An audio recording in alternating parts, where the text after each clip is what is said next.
While cleaning my studio space recently, I came across this drawing from about 10 years ago, and I thought it would be fun to revisit this idea with the skills and techniques that I use in my art today.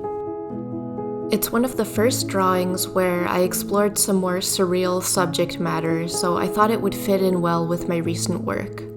There's some early indicators of my current style in this drawing. I've always been drawn to heavy outlines and line quality variation, and that's still evident here. I think this was around the time I tried to improve my skill at drawing hands and discovered that hands are basically my favorite thing to draw, and I still draw them a lot to this day. This drawing was done in 2013, so I think I was a junior in college at the time. During this time, I basically never used any paint or color in my art whatsoever. At the time, I was kind of set on the idea of becoming a concept artist for an animation or game studio, so any painting I did was basically all digital and in a vastly different style than I have today. These drawings I did in college were really just for fun, and I never thought I could do anything serious with my traditional art at the time. I just kind of uploaded all these drawings and sketches to Tumblr, got a bunch of likes, and didn't think much more about it beyond that.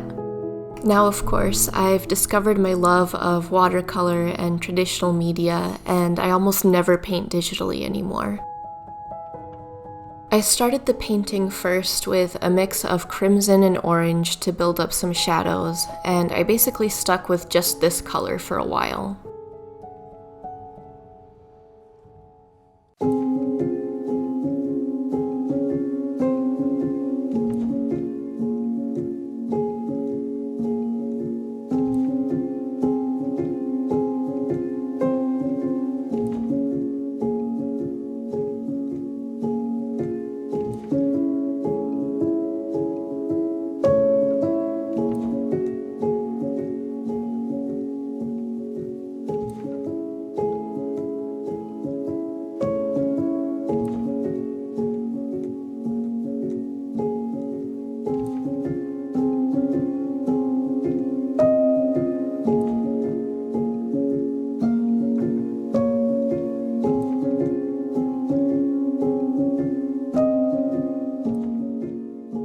I continued building up shadow with a mix of crimson and Payne's gray.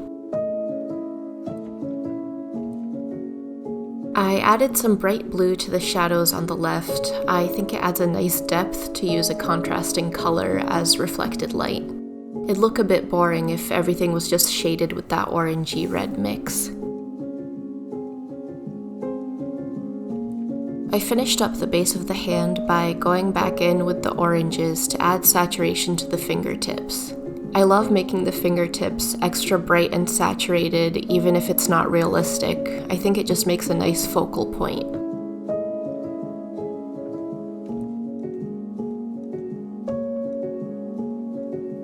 I moved on to the heart, and I think I ended up using mostly the same colors, just with a bit more red added in. I started by using my orange mix to block out the different heart textures. I stuck with mostly just that orange color for the lighter areas and more red for the darker, muscly part.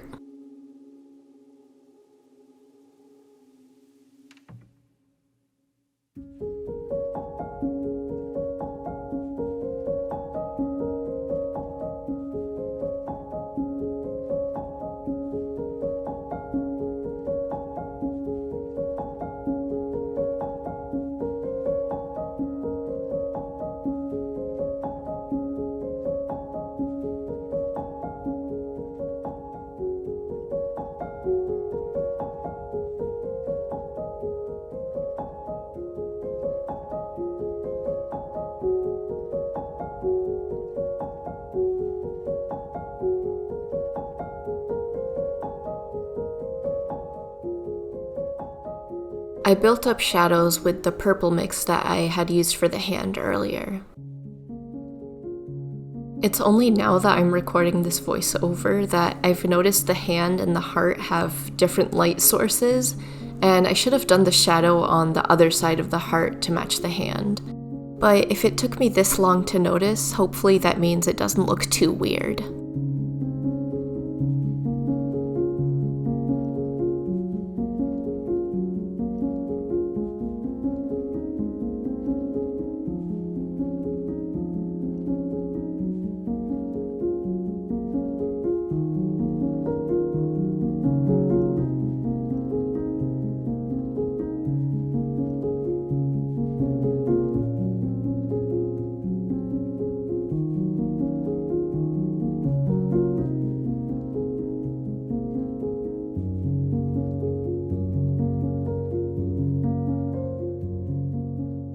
After I had blocked in shadows, I started focusing on the details.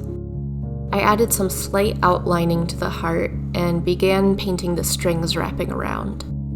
I really wanted the string to look like it was made up of veins or arteries or something, so I made it red and shiny to give that impression.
When adding the heart veins, I tried to distort them to make it look like they were being affected by the string placement. I added some extra shadowing in between the strings to really make it look like the heart was bulging in those areas and being constricted by the string in others.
Using a white Posca paint pen, I added in some highlights to make the heart look slimy.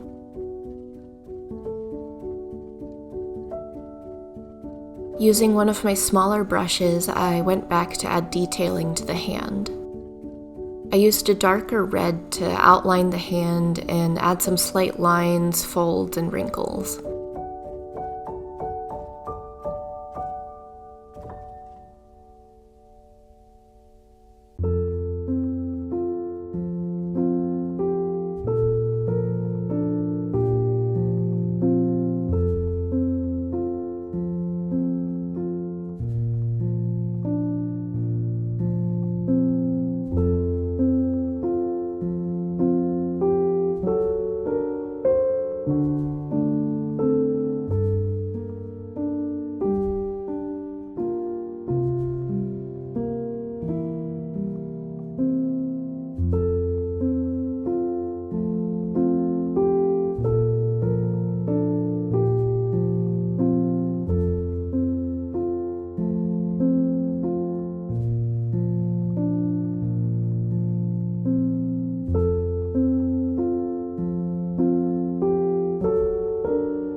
I could have just left it there, but for the sake of showing off the skills I've acquired in the last 10 years, I decided to animate it too. So let's get into some technical stuff for a bit.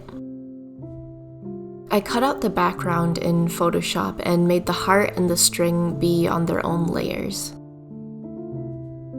I brought these layers into Adobe After Effects to start animating. For a super simple heart animation, I basically need 2 keyframes, one where the blood is going into the top, or the atriums, and one where the blood is going down into the ventricles.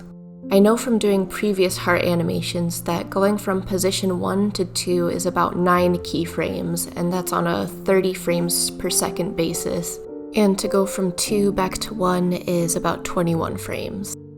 To make the keyframes, I used the puppet pin tool and moved them around to create those 2 main heart positions. I set all of these keyframes to an easy ease, and what that means is that instead of going from keyframe to keyframe at a steady speed, it's going to spend more time at both the start and end of a keyframe. So once I have easy ease on, I'm going to exaggerate that even more here in position 2, using After Effects speed graph to lengthen the time that it stays in that down position. I parented the heart to the string and moved the anchor point to the bottom of the string. So if I move or rotate the string, the heart will move along with it, and it will move from that anchor point. I animated some rotation on the string of about 2 degrees each way, with the intent of having it look like the hand was swinging the heart back and forth.